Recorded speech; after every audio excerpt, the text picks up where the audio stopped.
उचितमाचरणं शुभमिच्छतां प्रथमतो मनसः खलु शोधनं गदवतां यकृते बलशोधने कमुपयोगमुपैतु रसायन।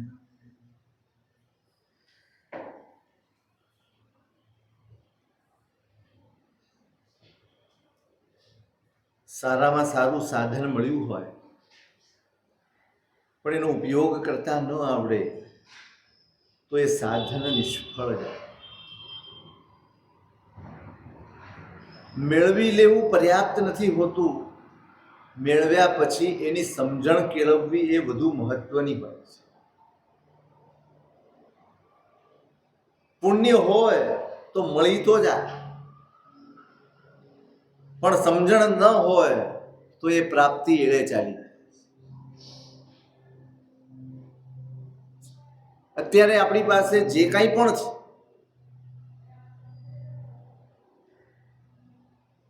એ સર્વોત્તમ છે.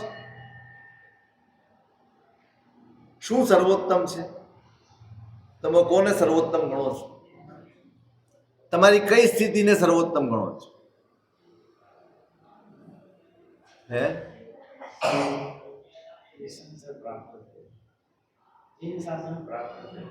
જીન શાસન પ્રાપ્ત થયું. અત્યારે તમારું પુણ્ય અનુકૂળ છે ને, એટલે આપણે એવું કહીએ છીએ કે શાસન મળ્યું છે, ઉત્તમ છે. જો હમણાં પુણ્ય પ્રતિકૂળ થાય તો આનંદ ટકે? હે? તમને એમ લાગે કે ના ના, પુણ્ય ભલે ગમે તેવું હોય, ભલે મારું કંઈ ચાલતું ન હોય, હું માંડ માંડ બે છેડા ભેગા કરતો હોઉં, બધું જ એવું હોય, અને છતાંય મને શાસન મળ્યું છે, એની ખુમારી હોય કે? બધું જ અનુકૂળ છે ને, આ એનો આનંદ છે.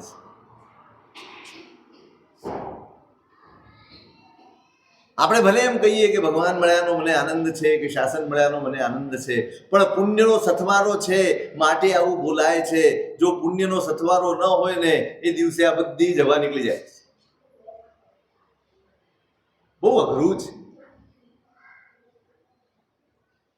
મળ્યું છે, વાત એટલી જ છે, મળ્યું છે અને આપણે કરવાય માંડ્યા છીએ. પણ શું વાસ્તવમાં આપણને જે મળ્યું છે એની સમજણ આપણામાં આવી છે? સમજણ આપણે પ્રગટાવી છે? આનો ઉપયોગ કેવી રીતે કરવાનો? તો આપણને આ પ્રભુનું શાસન, આ પ્રભુનો માર્ગ, આ પ્રભુએ બતાડેલી આરાધનાઓ ફળે, એના માટેની આપણે સમજણ કેળવવાની મહેનત કરી છે. કરવાનો ઉત્સાહ જેટલો છે ને, એટલો સમજણ મેળવવાની ગંભીરતા આપણી પાસે. આપણે ચૂક્યા છીએ ત્યાં, આપણે ઓછું કરીએ છીએ એવું નથી. વખતો વખત કરતા રહીએ છીએ, ઘણું ઘણું કરતા રહીએ છીએ. નાના મોટા અનુષ્ઠાનોથી લઈને દીક્ષા લેવા સુધીની બધી જ પ્રવૃત્તિઓ કરીએ, કાંઈ ઓછું નથી કરતા. ખૂટે છે શું? કમી ક્યાં રહી જાય છે? ઉણપ ક્યાં રહી જાય છે? ઘણા બધા છે, એમાં બહેનો તો વિશેષે સામયિક કરતા હશે, પ્રતિક્રમણ કરતા હશે, માળાઓ ગણતા હશે, ગુરુવાર, બુધવાર, શનિવાર જેટલી માળાઓ હોય બધી જ માળા ગણતા હોય. જેટલા વાર બધી જ માળા ગણે, બધા જ ભગવાનની માળા ગણે, બધું જ કરે. આપણે પણ કરીએ છીએ વખતો વખત જે અવસર મળે. ટૂંકમાં આપણે બધા જ ઘણું બધું કરીએ છીએ, અને છતાંય એ કર્યાનો વાસ્તવિક જે અનુભવ હોવો જોઈએ એનાથી આપણે વંચિત રહ્યા છીએ. બહુ ગંભીરતાથી વિચારવા જેવી વાત છે. વાસ્તવિક અનુભવથી આપણે દૂર રહ્યા છીએ, એનાથી વંચિત રહ્યા છીએ. બસ એક અંદર એમ થઈ ગયું કે હા, થઈ ગયું, મારી માળા ગણાઈ ગઈ, મારું સામાયિક થઈ ગયું, મારું પ્રતિક્રમણ થઈ ગયું, મારી પરમાત્માની પૂજા થઈ ગઈ, મારું વ્યાખ્યાન શ્રવણ થઈ ગયું. પછી શું?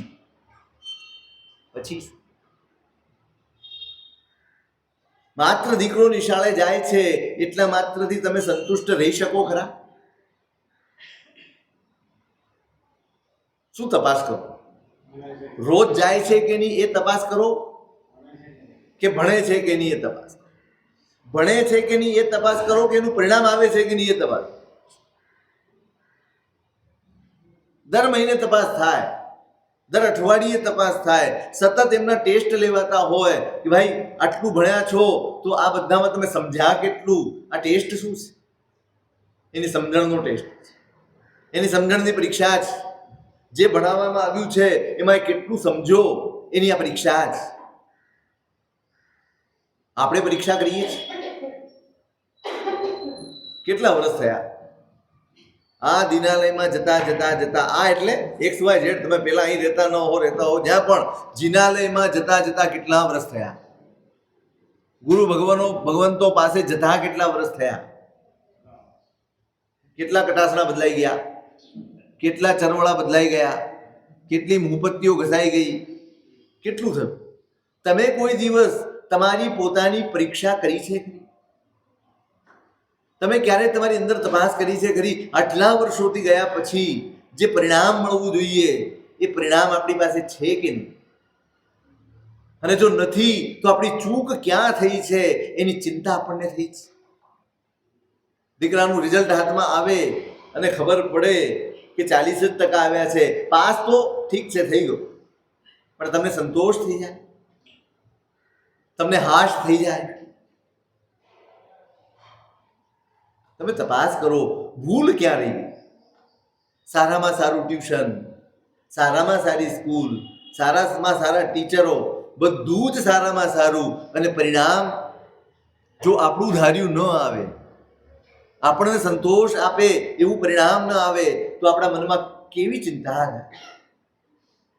શ્રેષ્ઠતમ આલંબન રૂપે દેવગુરુને ધર્મ મળ્યા છે, આરાધનાની સામગ્રી મળી છે, આરાધનાનો અવસર મળ્યો છે, અને ઉલ્લાસ પણ છે. એવું નથી કે આપણને કરવાનો ઉલ્લાસ પણ છે. રિઝલ્ટ શું? કેટલા ટકા રિઝલ્ટ મુકાય? આપણા 50 વર્ષની આરાધનાનું રિઝલ્ટ મૂકવું હોય તો કેટલા ટકા મુકાય? 90%?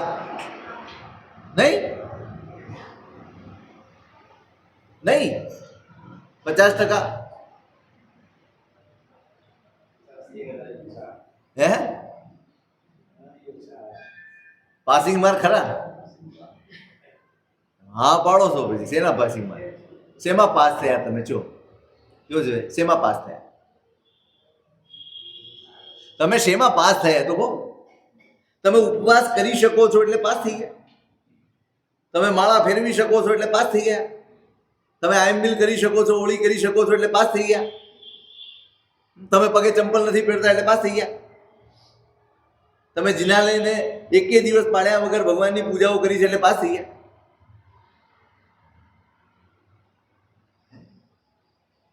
આ તો છે ને જેમ સ્કૂલમાં પરીક્ષા હોય ને અને સારા અક્ષરના માર્ક આવે ને એટલા જ માર્ક આવ્યા. સારા અક્ષરમાં લખ્યું હોય તો એને શુદ્ધિના શું કહેવાય? એને તમારે સાફ સુથરું પેપર હોય, ભૂલ ચૂક વગરનું, એટલે ભૂલ ચૂક મીન્સ છેકછાક વગરનું હોય, અને અક્ષર બહુ સારા હોય તો એના જેટલા માર્ક મુકાય ને એટલા જ માર્ક આ બધી જ ક્રિયાઓના મુકાય. અઘરું લાગે છે? એનાથી વધારે કાંઈ નહીં. કરો છો. મેં 4 પાના ભરીને જવાબ લખ્યા એટલે માસ્તરે મને પાસ જ કરી દેવો જોઈએ ને? નહીં, એવો નિયમ નહીં. હું 4, 6, 8 પાના ભરીને જવાબ લખીને આવ્યો અને મને માર્ક્સ ન મળ્યા, મને 10 જ માર્ક મૂક્યા પેલા માસ્તરે, તો હું પૂછવા જાઉં, સાહેબ 8 પાના ભરીને લખ્યા, તમે કેમ મને માર્ક ના આપ્યા? 1 પાનાના 5 માર્ક આપ્યા હોત ને તોય 40 માર્ક થઈ જાય. કેમ ન આપ્યા?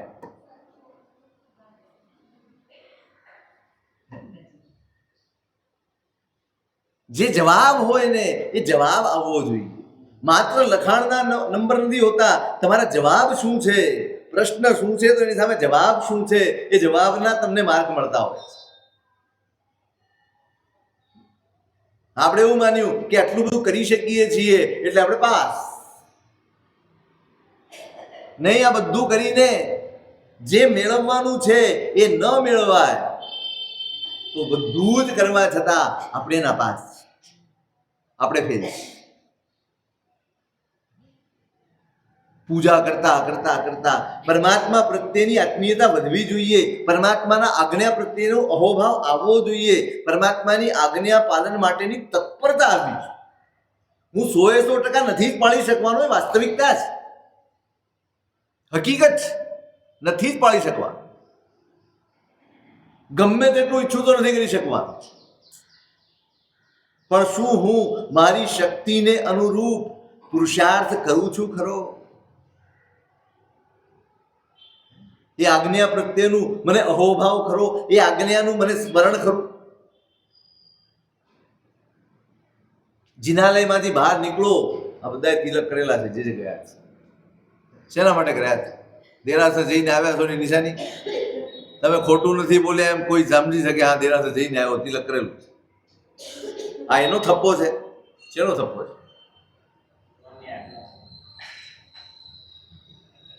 શું આગને માથે ચડાવી? સાચે સાચ.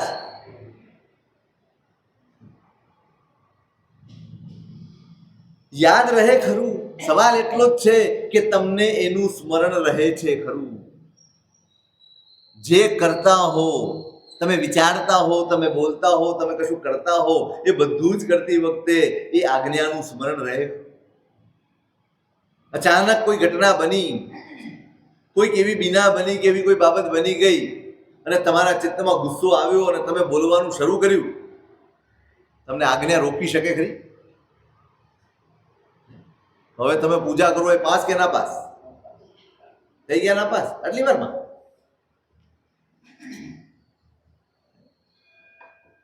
મારી ક્ષમતા ટકે ખરી? નથી ટકતી. તો સામાયિક કર્યું તો પાસ કે ના પાસ? પાપનો ભય જાગે ખરો કે આ ક્રોધ છે, આ પાપ છે? લાગે? ઉભા રહી જાઓ. ક્યાં ઉભા રહી? તમે હમણાં ના પાડી, ક્ષમતા ન ટકે, ક્રોધ થઈ જ જાય. પછી દરેક વખતે આગ લાગ્યા પછી પાણી યાદ આવે એટલે ડાપણ કહેવાય? ડાપણ કહેવાય. હા, એકવાર લાગી ગઈ હોય, ખબર ન હોય, પછી પાણીની વ્યવસ્થા કરી હોય, પણ બીજી વાર પણ એવું જ કરવું પડે, ત્રીજી વાર પણ એવું જ કરવું પડે, દરેક વખતે એવું કરવું પડે કે આગ લાગી જાય, બધું બળી જાય, બધું ભસ્મ થઈ જાય, પછી આપણે મિચ્છામી દુક્કડમ કરવા નીકળીએ?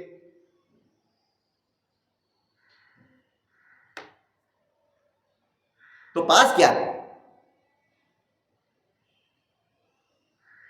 નહીં. માત્ર કરી લેવાનો સંતોષ માણવા જેવું નથી.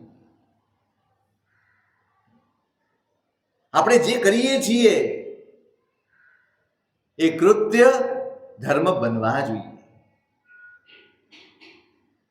એમાં બળ આવવું જોઈએ. શેનું બળ? આપણે જે કરીએ છીએ ને એમાં કોઈ બળ જ નથી. આપણું બધું જ નબળું છે.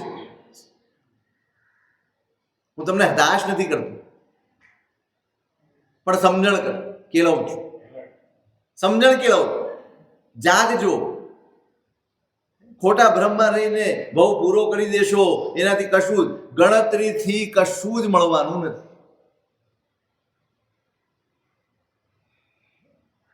તમે કેટલા દિવસ ઓફિસે ગયા હતા એ પ્રમાણે વર્ષ દિવસનું ઓડિટ થતું નથી.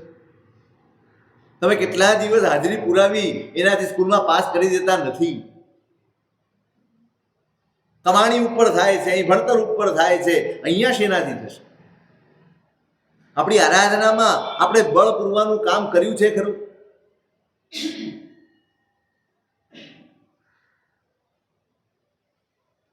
નથી કરી શક્યા. કયું બળ છે?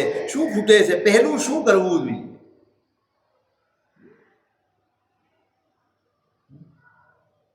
ઉચિતમાચરણમ શુભમિચ્છતામ પ્રથમતો ખલુ પ્રથમતો મનસઃ ખલુ શોધનમ.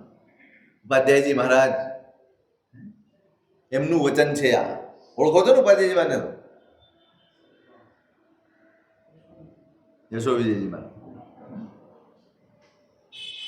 સૌથી પહેલું કામ શું કરવાનું? તમે તમારા જીવનમાં શુભની ઈચ્છા રાખતા હો, તમે તમારા આચરણને શુભ બનાવવા માંગતા હો, તો સૌથી પહેલું કામ શું કરશો? પ્રથમતો મનસઃ ખલુ શોધનમ. સૌથી પહેલા તમારા ચિત્તની, તમારા વિચારોની શુદ્ધિ કરવી અનિવાર્ય છે. વિચારો જેને નિર્મળ નથી કર્યા, વિચારો જેના નરવા નથી બન્યા, વિચારોમાં જેને નમ્રતા નથી આવીને, એ સામાન્ય જીવન પણ સારી રીતે ન જીવી શકે. એ ધર્મ કેવી રીતે કરી શકશે? જેના જીવનમાં જ બળ ન હોય એના ધર્મમાં કોઈ દિવસ બળ ન હોય. જેનું જીવન વ્યવહારો આ બધું જ નબળું હોય એનો ધર્મ ક્યારેય શક્તિવાળો ન હોય, નબળો જ હોય. પહેલું કામ બતાડ્યું છે, પ્રથમતો મનસઃ ખલુ શોધનમ. સૌથી પહેલું કામ મનને નિર્મળ કરવાનું. પેલું કામ જ ત્યાં કરવાનું છે. આટલા ભવની પરંપરા અને આ રખડપટ્ટી, એમાં સૌથી મોટું યોગદાન, સૌથી મોટો ફાળો જો કોઈ તત્વનું હોય ને તો આપણું મન છે. આપણા મનની અસ્થિરતા, આપણા મનની ચંચળતા જ્યાં ને ત્યાં નડે છે, જ્યાં ને ત્યાં નડે. તમે આરામથી જિનાલયમાં ગયા હો, શાંતિથી તમે ચૈત્યવંદન કરી રહ્યા હો, અને અચાનક તમારી પડખે આવીને કોઈ બેસી જાય અને જરાક જોરથી બોલવા માંડે ને એટલે આપણા અંદર ઉથલ પાથલ નથી. એક ક્ષણમાં આપણે અકળાઈ જઈએ છીએ. પરમાત્માનો વિનય ને મર્યાદા, જિનાલયમાં બેઠા છીએ એનું ભાન બધું જ ભૂલાઈ જાય, બધું જ વિસરાઈ જાય. ચોક્કસ ભૂલ છે. કોઈક મારી બાજુમાં આવીને જોરથી રાડા કરવા માંડે તો ભૂલ છે, પણ હું ક્યાં બેઠો છું, હું કોની સામે બેઠો છું, એનું જો ભાન રહે ને સતત, તો કમ સે કમ એ સ્થાનની, એ પરમાત્માની, એ ઓરાની, એ મર્યાદા આપણને સ્મરણમાં આવે. આપણે ક્લેશ ન કરીએ, આપણે ગુસ્સો ન કરીએ, આપણે આપણી આરાધનાને બગાડીએ નહીં. આવું તો ઠેર ઠેકાણે બનતું હોય. નાની નાની વાતો આપણને પ્રભાવિત કરી જાય છે, નાની નાની વાતો આપણને અસર કરી જાય છે. આપણે વ્યાકુળ થઈ જઈએ છીએ, આકળ વિકળ થઈ જઈએ છીએ, મનમાં સંકલ્પ વિકલ્પો જાગી ઉઠે છે, ગુસ્સો આવી જાય છે. જો વ્યક્ત કરી શકાય એવી સગવડ હોય ને તો આપણે કોઈની રાહ જોઈએ એમ નથી. અને જે વ્યક્ત કરી શકો એવી સગવડ ન હોય, તમારા કરતાં વધુ બળ્યો હોય સામો, અથવા સામો નફ્ફટ હોય અને તમને ગમે તેવા શબ્દો સંભળાવી દેવો હોય ને તો તમે સમસમીને પણ બેસી રહો, પણ શાંત ન થઈ શકો. શું બગડ્યું? ખાલી એટલું કહો, શું બગડ્યું? કદાચ તમે બોલી ગયા અથવા કદાચ તમે બોલી નથી શક્યા, બગડ્યું શું?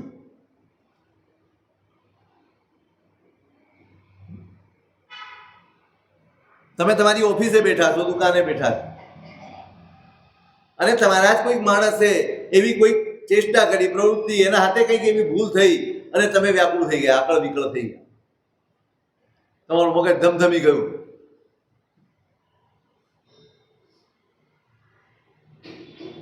તમે અંદરથી એકદમ અકળાયેલા છો. અને એ જ વખતે કોઈ ગ્રાહક આવે, તમારો વ્યવહાર કેવો? એ અકળામણ જો ત્યાં વ્યક્ત થઈ જાય, એ જરાક એકાદ બે પ્રશ્ન વધારે પૂછી લે એટલે તમે અકળાઈ જાઓ, એ ચાલ્યો જાય. નુકસાન કોને થયું? શેનાથી થયું નુકસાન? નોકરે ગડબડ કરી એનાથી નુકસાન થયું કે તમારી જાત ઉપર કાબુ નથી એનાથી નુકસાન થયું? આપણાથી નુકસાન થયું. આપણે દોષ કોને આપીએ? આપણે કોને દોષ આપીએ? શાંતિથી બેઠો છો, પેલો આવીને જોરથી રાડા કરવા માંડ્યો, એના લીધે મારી આરાધના બગડી. આપણે દોષ કોઈના ઉપર નાખીએ છીએ. ઓશોએ એક સરસ દાખલો લખ્યો છે. એક પાર્ટી ચાલી રહી છે અને તમે પાર્ટીમાં સામેલ છો. બધા ચા પી રહ્યા છે, તમે પણ ચા પી રહ્યા છો, તમારા હાથમાં ચાનો ગ્લાસ, કપ છે, અને એ ભીડમાં તમને પાછળથી કોઈકનો ધક્કો લાગી ગયો. કોઈકે ધક્કો માર્યો નથી, પણ લાગી ગયો અને ચા ઢોળાઈ ગઈ. કેમ ઢોળાઈ ગઈ? એમણે તે સવાલ પૂછ્યો છે, ચા કેમ ઢોળાઈ ગઈ? તો જનરલી સામાન્ય રીતે આપણો જવાબ એવો હોય કે ધક્કો લાગ્યો અને ચાટું આવ્યું. એમણે લખ્યું છે ત્યાં કે વ્યવહારની દ્રષ્ટિએ ભલે જવાબ સાચો હોય પણ તાત્વિક દ્રષ્ટિએ જવાબ સાવ ખોટો છે. ધક્કો લાગ્યો ને ચા ઢોળાઈ ગઈ એ વ્યવહારની દ્રષ્ટિએ ભલે સાચો છે પણ ચા હતી માટે ઢોળાઈ ગઈ એ વધારે સાચું. હવે તમારા કપમાં ચા નો હતો, કઈ ઢોળાવાનું હતું. તમારું જ મન ચંચળ ન હોત, તમારું જ મન સ્થિર હોત, તમારા જ મનને તમે કેળવેલું હોત તો ગમે તેવું કોઈ કે પ્રવૃત્તિ કરી હોત કે ગમે તેવી ચેષ્ટા કરી હોત તો તમે વ્યાકુળ થયા હોત, તો તમે આકળા થયા હોત, તો તમારી આરાધના બગડી હોત. ભૂલ આપણામાં છે અને આપણે દોષ કોઈને આપીએ. મારી ચંચળતા, મારી વ્યાકુળતા, મારી અસ્થિરતા એ મને નડી રહી છે. જ્યાં સુધી મારી નિષ્ફળતાની જવાબદારી હું નહીં સ્વીકારું ત્યાં સુધી હું ક્યારેય સફળ થઈ શકવાનો નથી. મને પડતી તકલીફો એના માટે જ્યાં સુધી હું બીજાને જવાબદાર ગણું છું ત્યાં સુધી મારી તકલીફોનો છેડો આવવાનો નથી.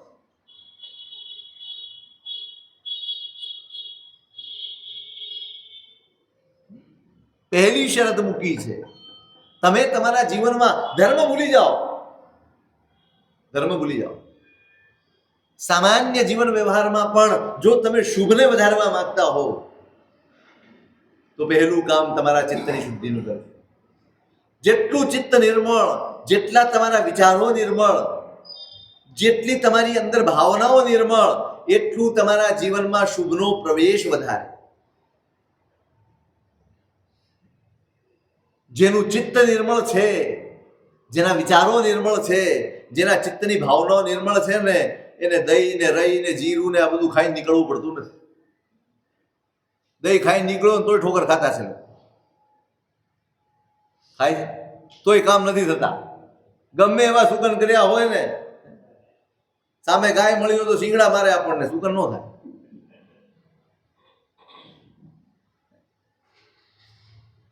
બહારના શુકન એના ઉપર આધાર રાખવું એના કરતા આપણી જાતને શુકનવંતી બનાવી લેવી ને એ વધુ સારું છે, એ વધુ શ્રેષ્ઠ ઉપાય છે. આપણે બધું જ બહારના આલંબન ઉપર ચાલીએ છીએ. આ શુકન થવા જોઈએ, અરે ગમે તેવું શુકન કે અપશુકન સામે આવે, તમારું ચિત્ત નિર્મળ છે, તમને કોઈ અપશુકન કે શુકન લડવાના નથી. મારી અંદર અપશુકન બેઠા છે, મારી અંદર વૃત્તિ જ નબળી છે, મારી અંદર વિચારો જ અશુભ છે, મારી અંદર ચિત્તમાં ન મૈત્રી છે, ન પ્રમોદ છે, ન કરુણા છે, કશું જ મારી અંદર નથી. મેં વિકાસ જ નથી કર્યો, મેં મારી જાતને કેળવી જ નથી અને બહારના શુકનો ઉપર હું આધાર રાખીને જીવું.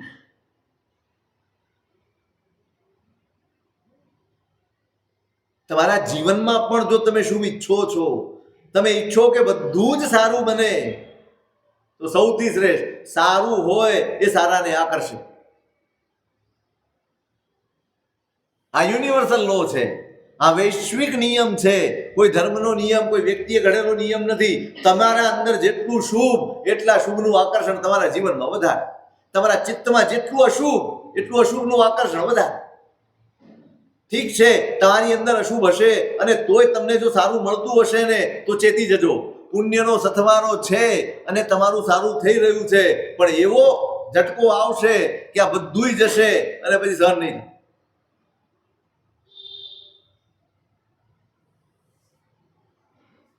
પ્રથમ તો મનસઃ ખલુ શોધનમ, સૌથી પહેલું કામ આ કરવાનું.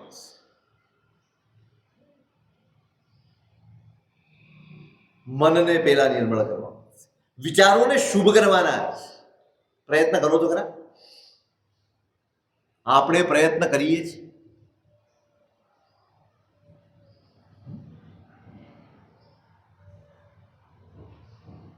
તમે જોજો, બહુ જ બારીકાઈથી તમે નિરીક્ષણ કરશો ને તો તમને ખબર પડશે.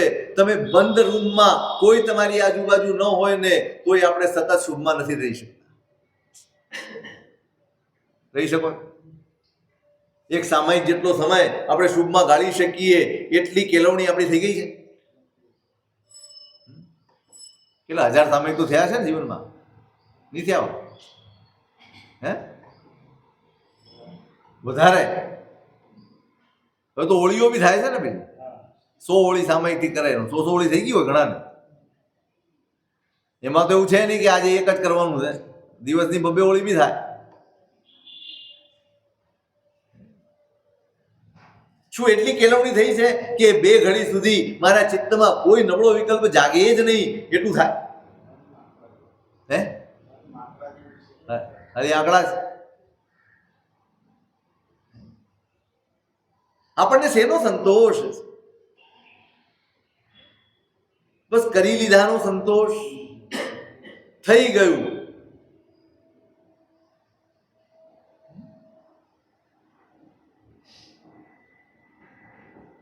બહુ મહત્વનું છે કેળવવું. કેળવણી બહુ મહત્વની છે. બધું જ કરવા છતાં જો આપણે આપણી જાતને, ધર્મ બીજું કાંઈ નથી, પોતાની જાતને કેળવવાની મથામણનું નામ ધર્મ છે.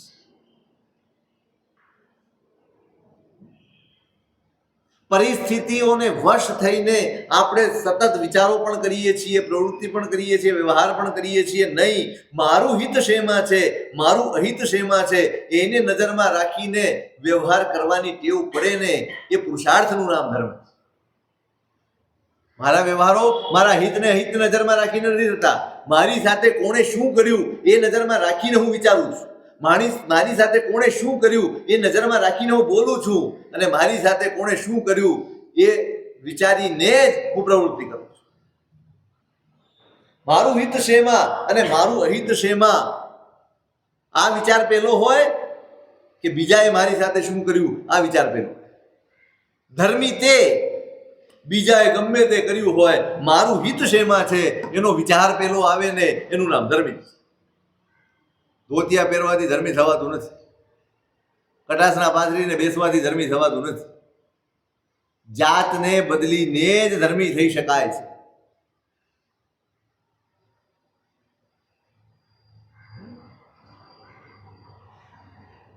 આપણે સતત આવા જ વિચારોમાં જીવતા રહીએ, કોણે શું કર્યું ને મારે આગળમાં. ધર્મ કરતો જાય, આરાધના કરતો. પરમાત્મા પાસે રોજ જાઓ છો, વ્યાખ્યાન શ્રવણ તમે કરો છો, સામાયિક તમે કરો છો, પુસ્તક વાંચન તમે કરતા હશો, ઘણું બધું કરતા હશો, માહિતી ભેગી કરો છો. સામાયિક જો માત્ર ગણતરી હોય ને તો એ પણ પરિગ્રહ છે, ધર્મ નથી. તમારા નૌકાર પણ જો ખાલી ગણતરી હોય તો એ પણ પરિગ્રહ છે. કરેલી ગાથાઓ પણ જો ગણતરી હોય તો પરિગ્રહ છે. બધું જ પરિગ્રહ છે. જે તમારા જીવનમાં પરિવર્તન ન લાવે એ બધું નર્યું પરિગ્રહ છે, બીજું કાંઈ નહીં.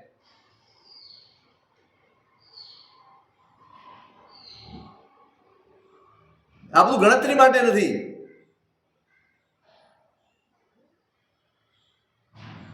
મથામણ જાગવી જ જોઈએ. આટલા વર્ષોથી કરતા કરતા કરતા કરતા પ્રેક્ટિસ વધવી જોઈએ. શનૈ પંથા શનૈ કંથા શનૈ પર્વત લંઘનમ. નાના નાના પગલા માંડીએ ને એક એક પગથિયું. ઘણા લોકો તમે પાલિતાણા જતા હશો, શ્રદ્ધા હોય. શું હોય? શ્રદ્ધા હોય. ઉંમર થઈ ગઈ હોય, 80 વર્ષની જે વય હોય, હાથમાં લાકડી હોય ને એવા વૃદ્ધ પુરુષો કે સ્ત્રીઓ એ પણ દાદાના પર્વત ઉપર ધીમે ધીમે ધીમે ચડતા હોય. તમે પૂછો કે કેવી રીતે ચડી શકશો?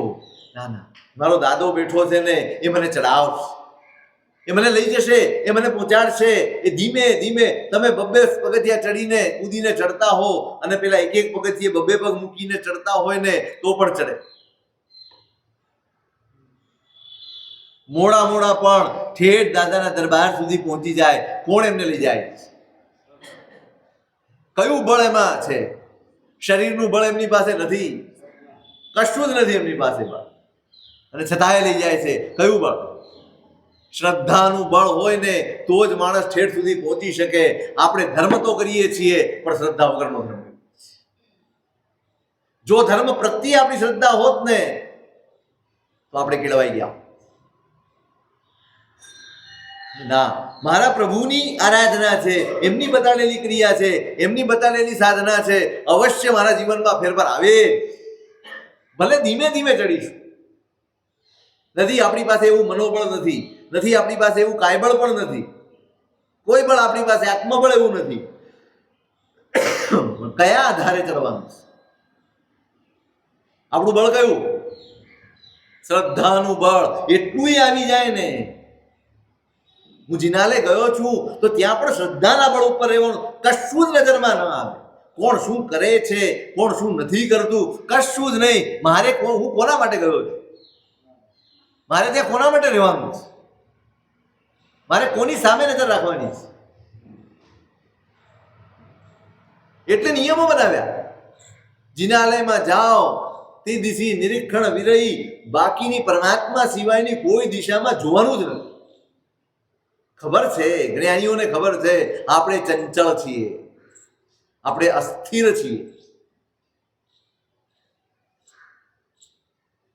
નિયમ બનાવ્યો. નિયમ પાળતા પાળતા પાળતા ધીમે ધીમે ધીમે સ્વભાવ બની જાય. પ્રભુ ગમવા માંડે, પ્રભુ પ્રત્યેની પ્રીતિ વધે. આ પ્રીતિ નથી વધી ને, લગાવ નથી વધ્યો ને, આત્મીયતા નથી વધી ને, માટે જ ડાફા મારવાનું મન થાય, માટે જ આડું અવળું જોવાનું મન થાય છે, માટે જ બાજુમાં કોઈ આવીને બેઠું હોય તો ખબર પડે છે કે બાજુમાં કોણ બેઠું.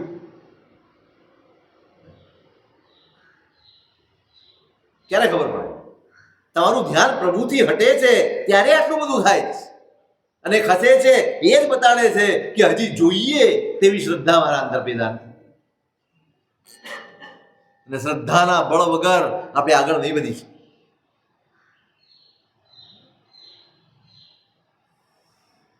બળ પેદા કરવા, પરિણામ સુધી પહોંચાડવાનું છે. અને એટલા માટે સૌથી પહેલું કામ બતાડ્યું, તમારા મનને નિર્મળ કરો. વિક્ષેપ છે તમારા મનમાં, ચંચળતા છે તમારા મનમાં, સતત મનમાં વિકલ્પોનો મારો ચાલે છે, વિચારોનો મારો ચાલે છે. એક માળા લઈને બેસીએ અને વિસ્ફોટ થાય જાણે. ન હોય એટલા કામો યાદ આવે. ફલાણાને ફોન કરવાનો છે, ઢીકણાને ટાઈમ આપ્યો છે, પેલાના પૈસા નથી આવ્યા, હજી શાકભાજી લાવવાના બાકી છે. કેટલું બધું મનમાં આવી જાય. અને કામ પડે તો મારા ગણતો પડતો નોંધ કરી લે. હા, ફરી પાછું યાદ આવે ન આવે. આ ધર્મનો પ્રભાવ છે, બધું યાદ આવી જાય. ધર્મનો પ્રભાવ નહીં, નવકારનો કેવો પ્રભાવ? જેટલા પેન્ડિંગ કામ હોય બધા યાદ આવી જાય. અને આમ નામ બેઠા હોય ત્યારે કશું યાદ ના આવે. આપણા બધાની હાલત આવે. પ્રથમ તો મનસ ખલુ શોધનમ. આપણી આરાધનાને નિષ્ફળ કરનારું તત્વ આપણી અંદર જ પડેલું છે. ફોકસ ત્યાં કરો, એને નિર્મળ કરો. એકલા રાગ અને દ્વેષના પરિણામમાં આપણે જીવીએ છીએ. એકલા મારા તારાના પરિણામમાં આપણે જીવીએ છીએ. અને આ બધા જ ભાવો ધર્મના સૌથી મોટા બાધક ભાવો છે. આરાધનાના સૌથી મોટા વિઘ્નદાયક ભાવો છે. નિષ્ફળ કરનારા ભાવો છે મારા ધર્મને. કોણ નિષ્ફળ કરે? કોણ હરાવી દે છે?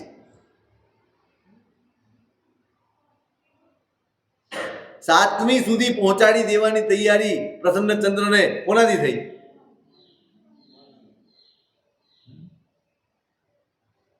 બહુ મહત્વનું ફેક્ટર છે. અને આપણી પાસે એનો કોઈ અભ્યાસ નથી, કોઈ પ્રયત્ન નથી, કોઈ પ્રેક્ટિસ નથી. કાંઈ ખરી? આપણે તે બધા જ ઉપાયો આપ્યા છે ભગવાન. તમારા ચિત્તને ભાવિત કરવા માટે 12 ભાવનાઓ આપી છે, મૈત્રી વગેરે ભાવનાઓ આપી છે, બધું જ આપ્યું.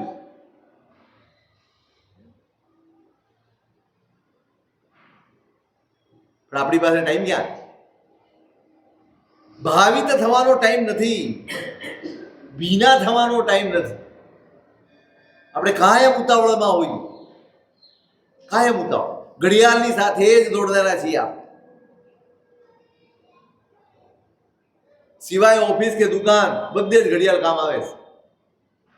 ત્યાં કલાક મોડું થઈ જાય તો ચિંતા નથી હોતી. અહીંયા 5 મિનિટે આપણે ચાલે એવું નથી હોતું.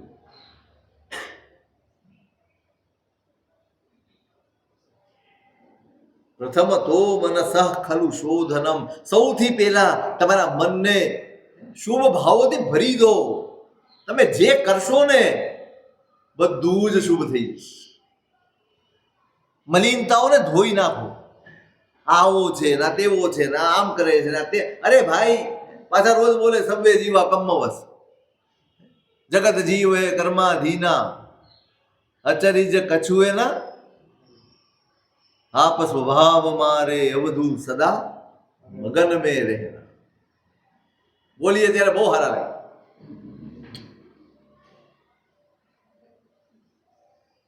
પણ ક્યાં આપણને સ્પર્શે કાંઈ? મને મારાથી છૂટો પડવું ને એટલે પાપ સિવાય કાંઈ નહીં. પોતાની જાતને ભૂલ્યા સિવાય પાપ થઈ શકે નહીં.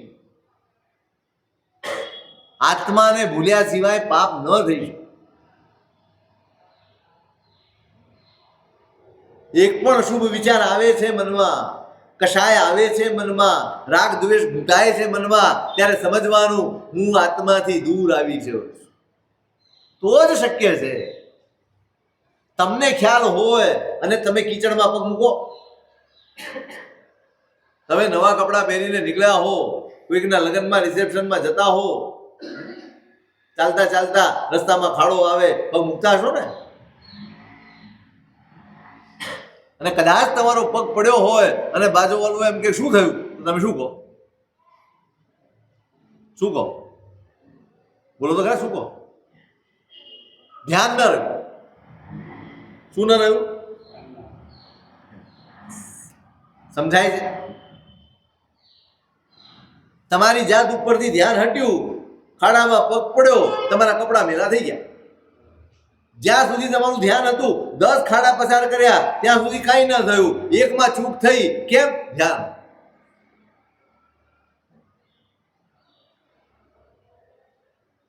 સાવધાની હટી, દુર્ઘટના ઘટના નહીં.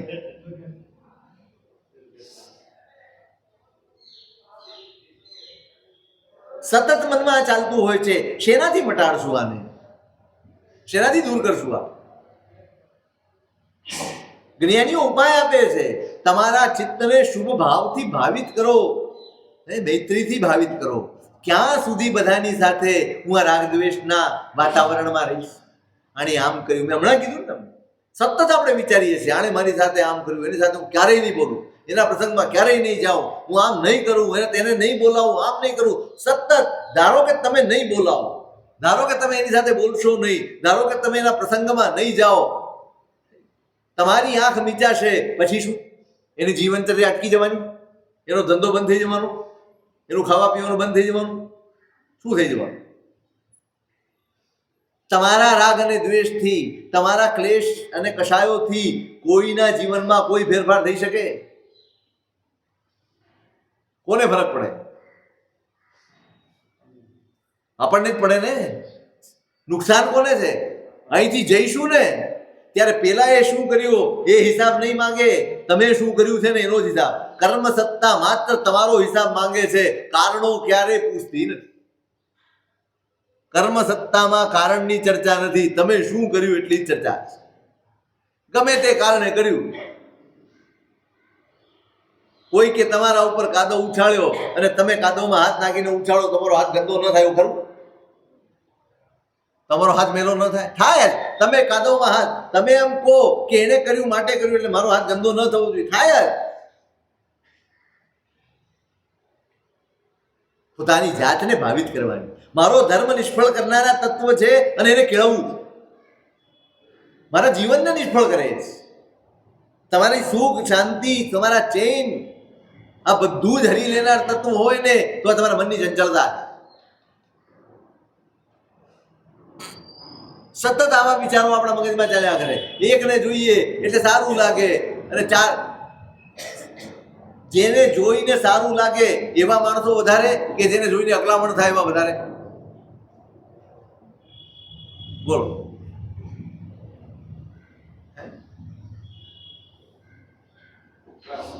અકળામણ થાય એવા જ વધારે છે. અને યાદ કોને વધારે કરો? આપણે યાદ કોને વધારે કરીએ? જેણે આપણને પ્રેમ કર્યો હોય ને, જેણે આપણું સારું કર્યું હોય, જે સતત આપણા માટે સારું ઈચ્છતા હોય, જે સતત આપણને સારા માટે પ્રેરણા કરતા હોય, એ યાદ ના આવે. આ કઠણાઈ છે આપણી. એ લોકો યાદ ના આવે. આપણે યાદ કરીએ એ લોકોને, આને આમ કર્યું, આને આમ કર્યું. ધર્મ અહીંયા ખપમાં આવવો જોઈએ, જ્ઞાન અહીંયા ખપમાં આવવો જોઈએ, સમજણ અહીં ખપમાં આવવી જોઈએ. સાંભળ્યું શું, સમજ્યા શું? 50 વર્ષથી જે પરમાત્માની કરીબ જઈએ છીએ ત્યાંથી મૈત્રી જેટલી એ ભાવનાઓ લઈને પાછો ન આવ્યો, આ પરમાત્માની પૂજા નિષ્ફળ ગઈ, આ પરમાત્માની પ્રાપ્તિ નિષ્ફળ ગઈ. પરમાત્મા મળ્યા પછી જીવ માત્ર માટે પ્રેમ ન જાગે ને, તો એનાથી મોટી નિષ્ફળતા બીજી એક પણ. જે પરમાત્માએ માત્ર ને માત્ર કરુણાનો ઉપદેશ આપ્યો છે, કરુણાનો અમલ કરી બતાડ્યો છે.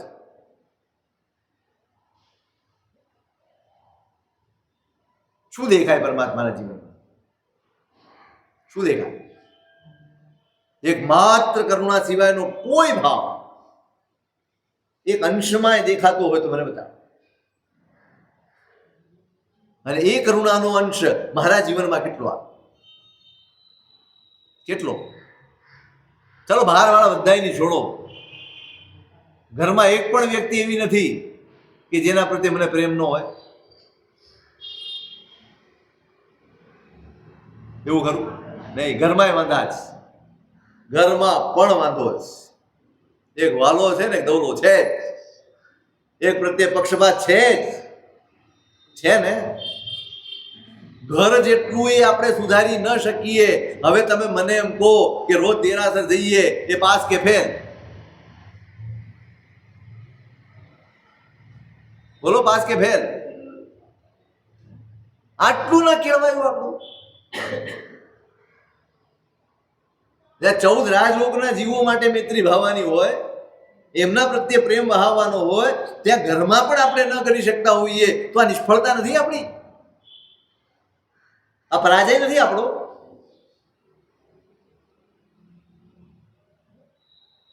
પરમાત્મા પાસે જઈએ કેટલું માંગીએ છીએ, આવું તો કંઈક માંગો.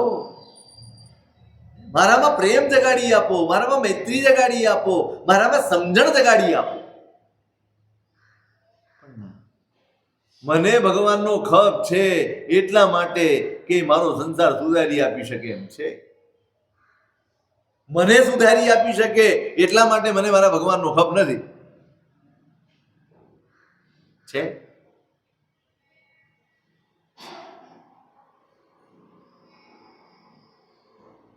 આપણે મલિન કરી રાખ્યું છે મનને, કેટલું મેલું, અને રોજ મેલું કરી.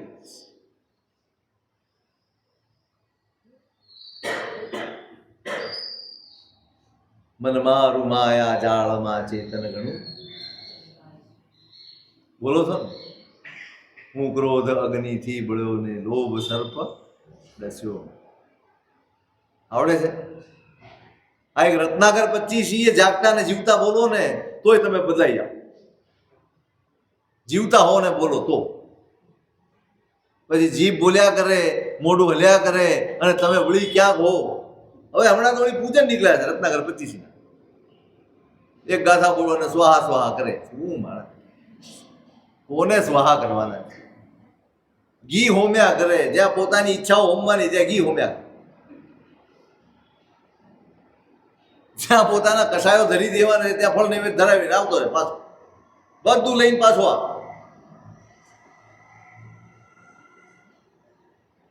કેવા અદભુત સાધનો ને આલંબનો છે. એક રત્નાકર 25 જેવી રચના પણ તમે હૃદયના ભાવથી બોલો ને તોય તમારા હૈયામાં આમ પશ્ચાતાપ જાગે. આ આપણી કથા છે, તોય તમારું મન નિર્મળ થાય. કોના માટે કરું? કયા ભાવ માટે કરું? અનંત ભાવ આના લીધે રખડ્યો છું.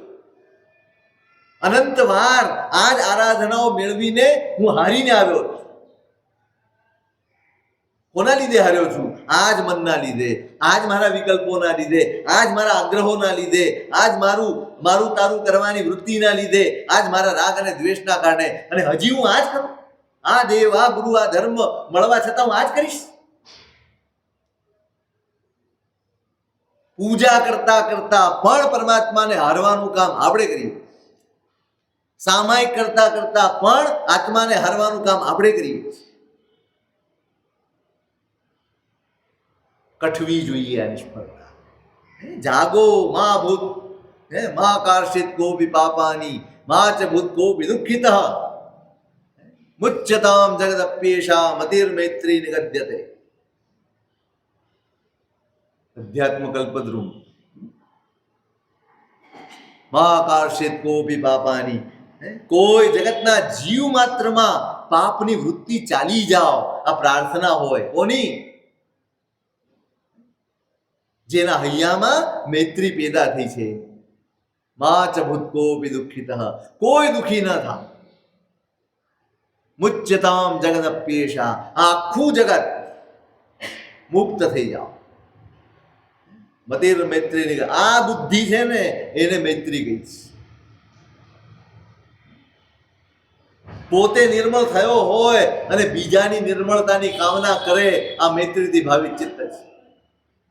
અને આવું ચિત્ત થઈ જાય ને પછી તમે જે કરો નાનકડું કરો, બહુ મોટું નહીં કરવું પડે. પછીનું એક સામયિક પણ તમારા માટે પર્યાપ્ત છે.